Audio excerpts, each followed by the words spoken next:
কাকিমা আজ ম্যাক্সি পরে আছে। ঢিলেঢালা লাল রঙের ম্যাক্সি পরায় অনেক সুন্দর লাগছিল।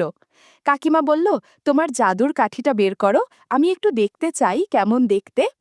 বুঝতে পারলাম কাকিমা কি দেখতে চাইছে।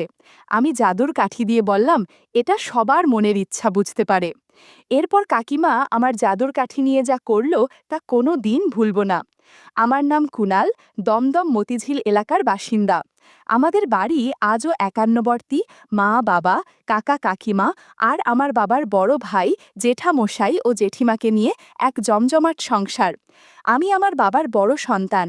আমার পর আমার এক ভাই আর দুই বোন। তারপর জেঠামশাইয়ের দুই মেয়ে, রুনা বড় আর মিনা বা মিনু ছোট। দুজনেরই বয়স খুব কম, দুজনেই সুন্দরী এবং খুবই আকর্ষণীয়। কাকার এক ছেলে, বয়স ৮ বছর। আমাদের বাড়িতে সবাই হাসিখুশিভাবে জীবনযাপন করেন। মোটামুটি সচ্ছল পরিবার, কোনো অভাব আমাদের ছিল না। আমাদের বাড়িতে দোলের দিন বেশ বড় করে পুজো করা হয়। এবারও তাই হয়েছিল। আমাদের পাড়াতে সকাল ১০টা থেকে রাত ১০টা পর্যন্ত দোল খেলা হয়। আমার কোনো বাড়ি সকালে দোল খেলতে পারি না। আমাদের খেলা শুরু হয় দুপুর থেকে, যতক্ষণ না বাড়ির পুজো শেষ হচ্ছে। আমরা সবাই মিলে পুজোর কাজে সাহায্য করি, মা কাকিমা জেঠিমাদের। এবার পুজো শেষ হতে হতে ২:৩০ হয়ে গেল। আমরা ভাই বোনেরা পুজোর প্রসাদ খেয়ে যে যার বন্ধুদের সাথে রং খেলতে বেরিয়ে পড়ি।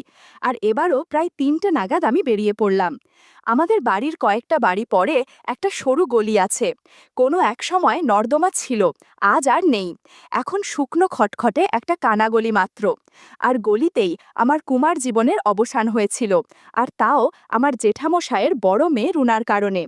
আমরা ৩ বন্ধু মিলে দোলের আগেই ঠিক করেছিলাম যে একটু সন্ধ্যের দিকে ওই গলিতে ঘাপটি মেরে থাকব, আর কোনো মেয়ে ওখান দিয়ে গেলে তাকে পাকড়াও করে গলির ভিতরে নিয়ে গিয়ে হোলি খেলব। আমরা ৩জনেই খুব ভালো আর ভদ্র ছেলে বলে পরিচিত। রং হাতে নিয়ে পাড়ার সব বাড়িতে ঘুরে ঘুরে বড়দের পায়ে আবির দিয়ে প্রণাম আর ছোটদের গায়ে মুখে আবির মাখিয়ে আমাদের দোল শুরু হয়। এরপর আমরা সবাই পাড়ার রাস্তাতে বেরিয়ে সবাই সবাইকে রং মাখাই, সেখানে বড়রাও থাকে। এবার সেরকমভাবেই সব কিছু চলছিল। সন্ধে প্রায় হয়ে এসেছে। আমাদের পরিকল্পনা মতো ওই গলির কাছে চলে গেলাম, আমি, শিবু আর তপন। শেষ বাড়িতে আবির দিতে গিয়ে ওই বাড়ির এক বৌদি আমাদের জোর করে সিভ্ভির শরবত খাইয়ে দিয়েছিল। আমরা যখন গলির কাছে এসে দাঁড়ালাম, বুঝতে পারলাম যে সবারই একটু মাথা ঘুরছে। শিবু আমার কাছে এসে বলল, কিরে কুনাল, এখন তো একটা মেয়ের দেখা পেলাম না। আমি বললাম, একটু অপেক্ষা করি, দেখি না আমাদের ভাগ্যে কি আছে। একটু পরেই একাধিক মেয়ের কলরব কানে এলো। উকি মেরে দেখি যে ৪টে মেয়ে এদিকেই আসছে। আমি ইশারাতে সকলকে চুপ করতে বললাম। শিবু গলির বাইরে দাঁড়িয়ে আছে, আমি আর তপন গলির একটু ভিতরে। মেয়েগুলো কাছাকাছি আসতেই শিবু এগিয়ে গিয়ে বলল, তোমাদের একটু রং মাখাবো। একটি মেয়ে বলল, তাতে আবার জিজ্ঞেস করতে হবে নাকি, রং মাখাবে তো মাখাও। শিবু বলল, এই গলির ভিতরে এসো, বলেই মেয়েটিকে হাত ধরে ভিতরে নিয়ে এলো। আর ওই মেয়েটির সাথে বাকি ৩জনেই গলির ভিতরে এসে দাঁড়ালো। সবাই গলির ভিতরে ঢুকতেই আমাদের দেখে বলল, তোমরাও রং মাখাবে আমাদের? আমরা সমস্বরে বলে উঠলাম, নিশ্চয়ই মাখব। আমরা ৩জনে ৩টে মেয়েকে রং মাখাতে লাগলাম। বাকি যে মেয়েটি ছিল সে খুবই ছোট, ও বাকি ৩টি মেয়ের উদ্দেশ্যে বলল, এই তোরা রং খেলে আয়, আমি বাড়ি যাচ্ছি। ওদের উত্তরের অপেক্ষা না করেই মেয়েটি চলে গেল। আমি একটি মেয়েকে রং দিতে লাগলাম, মেয়েটিও আমাকে রং দিতে লাগলো। মেয়েটির পরনে একটা টি শার্ট আর নিচে স্কার্ট। আমি হাতে করে একটু আবির নিয়ে জামা কাপড়ে দিতেই মেয়েটি বলল, এরকম করলে আমি আর রং খেলব না, তুমি খুব দুষ্টু। আমি বললাম, হোলি মানেই আনন্দের দিন, এভাবে রাগ করতে নেই। গলির মধ্যে আবছা আলোতে আমি লক্ষ্য করলাম মেয়েটির কাছে 2টো বাতাবি লেবু আছে। বন্ধুরা, তোমরা বুঝেছ তো কোন লেবুর কথা বলছি? মেয়েটিকে না জানিয়েই বাতাবি লেবু নিয়ে খেতে লাগলাম, কিন্তু মেয়েটি দিতে চাচ্ছিল না, শুধু বলছিল, এটা দেয়া যাবে না, আমি কিন্তু চিৎকার করব। আমি বললাম, তা করো গিয়ে, লোকজন আসলে তোমাদেরই সমস্যা হবে, আমাদের বেশি কিছু হবে না। আমার কথা শুনে মেয়েটি চুপ হয়ে গেল। একটু পর আমি শিবু আর তপনকে ডাক দিলাম। বাতাবি লেবু খাওয়ার জন্য বাতাবি লেবু খেয়ে 40 মিনিটের মতো হোলি খেললাম। শিবুকে বললাম, আমার পিচকারিতে অনেক জল আছে, এক্ষুনি সব জল মেয়েটিকে ছুঁড়ে দিব। প্রথমে আমি জল দিলাম, এরপর শিবু আর তপন জল ছুঁড়ে দিল। আমরা ৩ বন্ধু হোলি খেলা শেষ করে মেয়েটিকে বললাম, এবার বাড়ি যাও। মেয়েটি ধীরে ধীরে উঠে বসে আমার দিকে তাকিয়ে বলল, আমি তোমাকে চিনতে পারছি না। যদি চিনতে পারতাম তাহলে তোমার বাড়ি গিয়ে নালিশ করে আসতাম। আমি বললাম, দেখো, যা হবার হয়ে গেছে। আমিও তোমাকে চিনি না, তুমিও আমাকে চেনো না। এবার বাড়ি যাও, গিয়ে ফ্রেশ হয়ে নাও।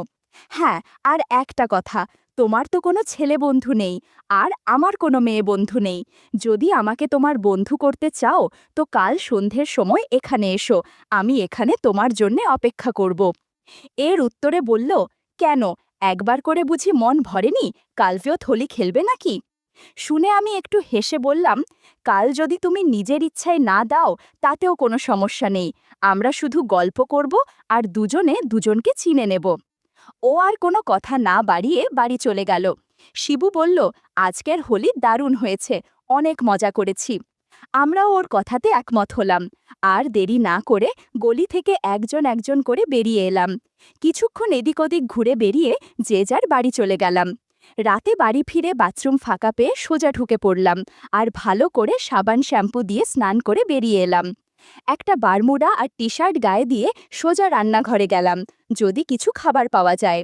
অনেক খোঁজখুঁজির পরে দুপুরের খিচুড়ি প্রসাদ পেলাম। একটা বাটিতে সেটাই নিয়ে খেতে শুরু করলাম। খাওয়া শেষ করে বেরিয়ে এসে জল খেলাম আর সোজা বসার ঘরের দিকে চললাম টিভি দেখব বলে। বসার ঘরের আগে রুনা আর মিনুর ঘর, সেখান দিয়ে যেতে গিয়ে খুব চাপা গলায় কিছু কথা শুনতে পেলাম। মিনুরে ওই ছেলেগুলো হোলি খেলে আমার অবস্থা খারাপ করে ফেলেছে।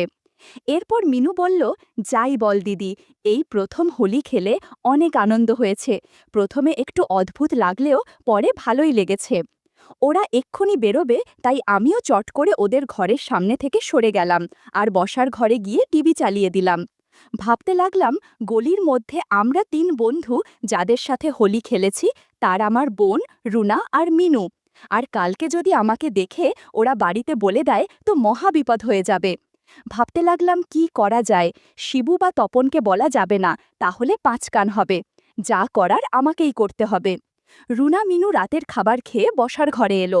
আমাকে দেখে রুনা বলল, কিরে দাদা, তোর রং খেলা কেমন হলো? আমি বললাম, ভালোই, প্রতিবার যেমন হয় সেরকমই। করে ভাবতে লাগলাম, বলবো নাকি যে ওই গলিতে ৩টে মেয়েকে রং মাখিয়েছি। আর এটা বললে ওর বুঝতে পারবে যে আমরা ৩ জনেই ওই গলিতে ছিলাম। আমাকে চুপ করে থাকতে দেখে মিনু বলল, কিরে দাদা, চুপ করে আছিস কেন? আমি বললাম, আমার ভীষণ গরম লাগছে, আমি ছাদে যাচ্ছি। সাথে সাথে রুনা আর মিনুও বলল, আমরাও ছাদে যাব। আমি ওদের কথা শুনে সোফা থেকে উঠে সিঁড়িতে পা দিলাম। ওদিকে রুনা মিনু দুজনেই মাকে বলল, মা, আমরা দুজনে দাদার সাথে ছাদে যাচ্ছি। মার উত্তর, ঠিক আছে, তোমরা ছাদে যাও, রান্না হলে তোমাদের ডাকবো। আমি ওদের আগেই ছাদে চলে এলাম। কোথায় বসবো ভাবছি। এরই মধ্যে রুনা মিনু ছাদে উঠে এলো আর সাথে একটা মাদুরও নিয়ে এসেছে। মাদুর বিছিয়ে আমাকে রুনা বলল, আয় দাদা, মাদুরে বস। আমিও মাদুরে গিয়ে বসলাম। বসার পরে মিনু জিজ্ঞাসা করল, এবার তো আর গরম লাগছে না, এবার বল, আজ তোরা ৩ বন্ধুতে নতুন কিছু করলি কিনা? আমি বললাম, ঠিক আছে, আমি সব বলবো, কিন্তু তার আগে তোরা বলবি। মিনু বলল, না না, আগে তুই বল না দাদা। অনেক তর্ক করার পর রুনা বলল, ওই যে আমাদের কয়েকটা বাড়ির পরে যে কানাগলি আছে, সেখানে ৩টে ছেলে দাঁড়িয়েছিল। আমরা কাছে যেতেই আমাদের জোর করে গলির ভিতরে টেনে নিয়ে যায়। তবে আমরা কেউই ওদের চিনতে পারিনি। রম মাখা মুখ আর অন্ধকার থাকার ফেলে কিছুই বুঝতে পারিনি ওরা কারা। আমি বললাম, তোরা আগে বল, কি কি হলো সেখানে, সব খুলে আমাকে বল। আর আমি কথা দিচ্ছি যে আমি তোদের কিছুই বলবো না। তোদের পরে আমি যা বলবো তাতে তোরাও কিছুই বলতে পারবি না আমাকে বা বাড়ির কাউকে।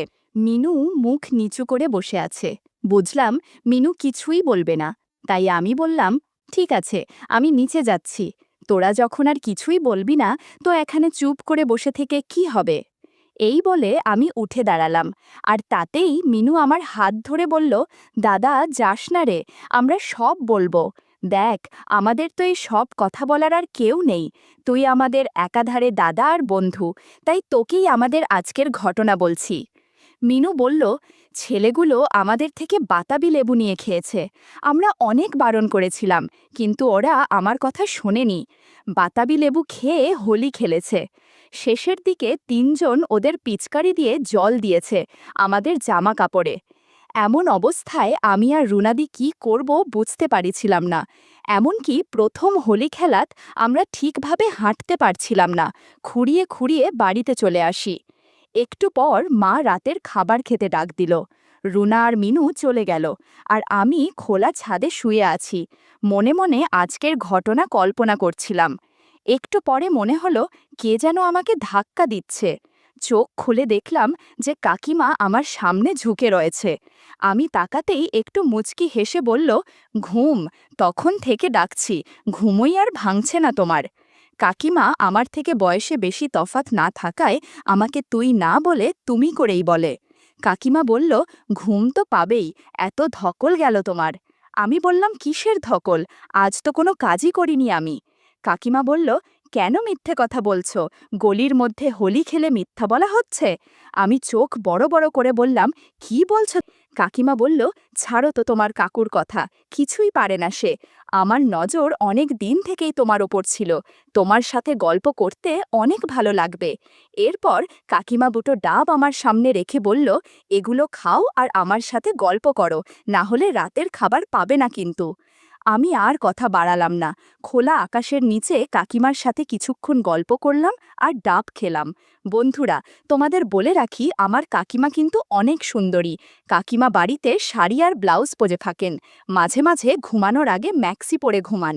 যাই হোক, গল্প করার পর আমাকে বলল, রাতে আমি তোমার ঘরে যাব, তুমি দরজা হালকা চাপিয়ে রাখবে কিন্তু, যদি তা না করো তো তোমার কপালে খুব দুঃখ আছে। এখানে ভালোভাবে গল্প করতে পারিনি, তাই আবার রাতে তোমার ঘরে গিয়ে গল্প করব। আমি বললাম, ঠিক আছে, তুমি যা বলবে তাই করব। কাকিমা খুশি হয়ে বলল, এখন রাতের খাবার খাবে চলো। আমরা নিচে নেমে এলাম, সোজা গিয়ে খাবার টেবিলে বসলাম। দেখলে রুনা, মিনু, জ্যাঠা, বাবা, কাকা সবাই আমার জন্যে বসে আছে। আমরা সবাই খাওয়া দাওয়া সেরে যে যার মতো শুতে চলে গেলাম। আমি আমার ঘরে গিয়ে শুয়ে পড়তেই ঘরের দরজা একটু ফাঁকা করে কেউ একজন ঢুকলো। বুঝলাম কাকিমা এসেছে। কাকিমা ঢুকে দরজা ভালো করে বন্ধ করে আমার পাশে বসে বলল, কি গো, ঘুমিয়ে গেলে নাকি, তোমার সাথে গল্প করতে এসেছি। আমি উত্তর দিলাম, না না, ঘুমোইনি। এবার কাকিমা বলল, তোমার কাছে একটা জাদুর কাঠি আছে, জাদুর কাঠিটা বের করো, আমি একটু দেখতে চাই কেমন দেখতে। বুঝতে পারলাম কাকিমা কি দেখতে চাইছে। আমি জাদুর কাঠি দিয়ে বললাম, এটা সবার মনের ইচ্ছা বুঝতে পারে। কাকি বলল, আমার এই জাদুর কাঠি দিয়ে আর গল্প করব। আর কথা না বাড়িয়ে কাকি আর আমি গল্প করতে শুরু করলাম। গল্প করার সময় বুঝলাম কাকিমা সাবান দিয়ে স্নান করে এসেছে, যে কারণে এক ধরনের সুগন্ধ আসছে। গল্প করতে করতে অনেক রাত হয়ে গিয়েছিল, আর তাছাড়া অনেক ক্লান্তও লাগছিল, তাই ঘণ্টাখানেক পর দুজনেই ঘুমিয়ে পড়লাম।